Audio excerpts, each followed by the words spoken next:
사랑하는 여러분, 이제 우리는 창세기 13장과 14장을 통해 아브람과 롯의 갈림길을 함께 묵상해 보겠습니다. 오늘의 말씀 제목은 보는 것과 믿는 것의 갈림길입니다.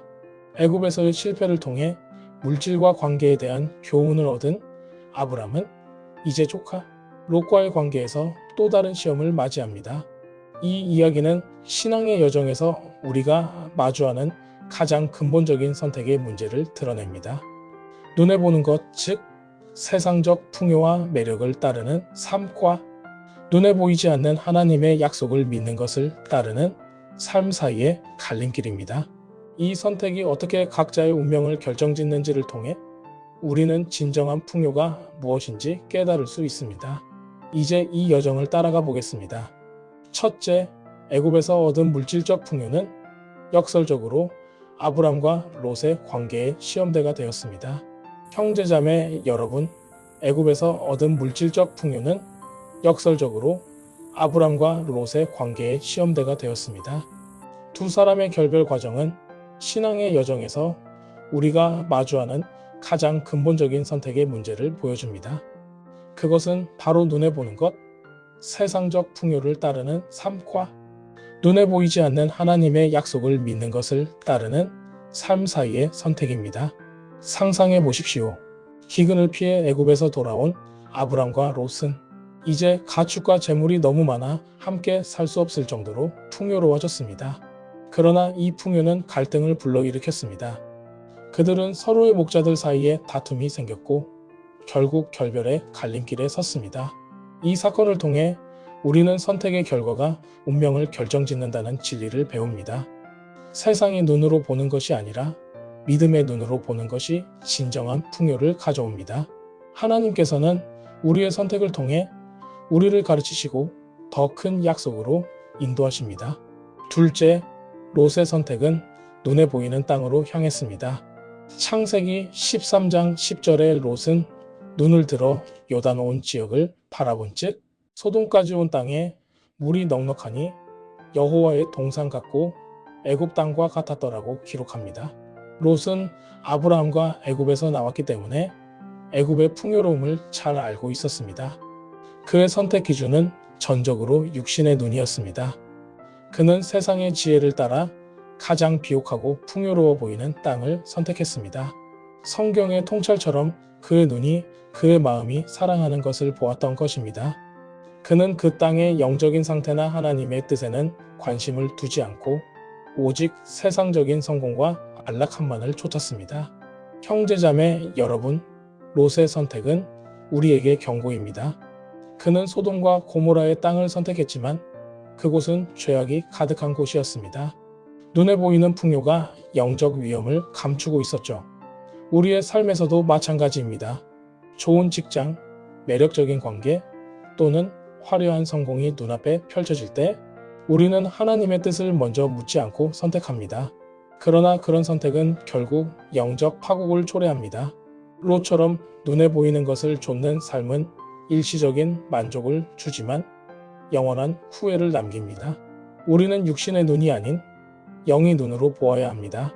셋째, 보이지 않는 약속을 선택한 아브라함에 대해 이야기하겠습니다. 반대로 아브람은 롯에게 먼저 선택권을 양보했습니다.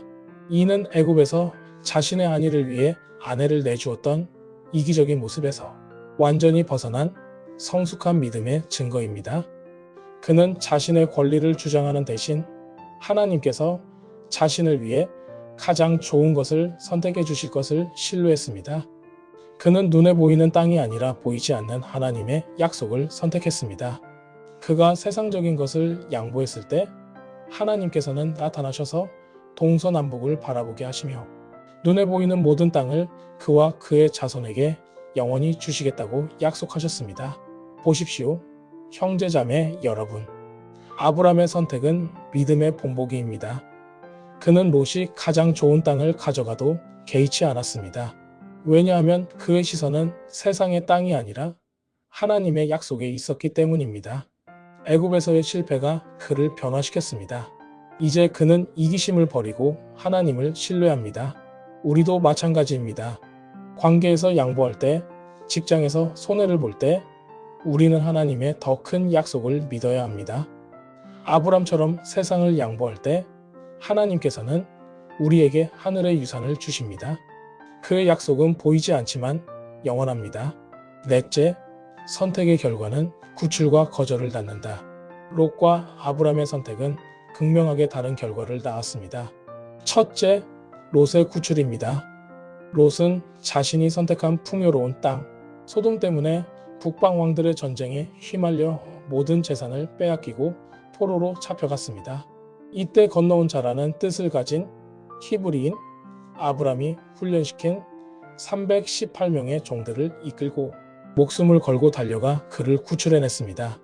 이는 믿음의 사람이 세상적인 선택의 결과로 고통받는 형제를 외면해서는 안 되며 그들을 구출하고 회복시킬 책임이 있음을 보여주는 교훈입니다. 둘째, 소돔 왕의 제안 거절입니다. 전쟁에서 승리하고 돌아온 아브람에게 소돔 왕이 사람들은 돌려주고 전리품은 가지라고 제안합니다. 여기에서 소돔 왕 베라의 의미는 악의 아들이란 뜻을 가지고 있습니다. 그러나 아브람은 내게 속한 것은 신발근 한 오락이라도 가지지 아니하리라고 선포하며 단호히 거절합니다. 이는 네가 아브람을 부유하게 하였다 할까 하노라는 세상의 목소리를 차단하고 오직 하늘과 땅의 주제이신 하나님만이 자신을 부유하게 하시는 유일한 분임을 선포하는 위대한 신앙 고백이었습니다. 형제자매 여러분, 이 결과는 선택의 힘을 보여줍니다. 롯의 선택은 재난을 가져왔지만 아브람의 구출은 은혜를 드러냅니다. 그리고 아브람의 거절은 세상의 불을 초월하는 믿음을 증명합니다. 우리의 선택도 마찬가지입니다.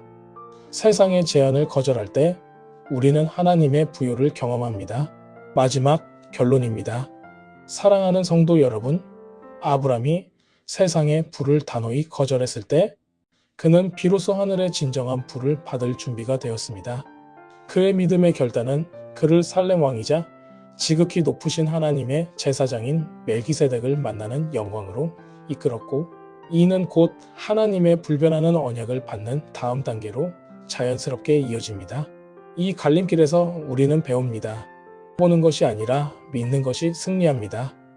오늘 여러분의 선택은 무엇입니까? 하나님의 약속을 따르는 저와 여러분이 되시기를 기도합니다.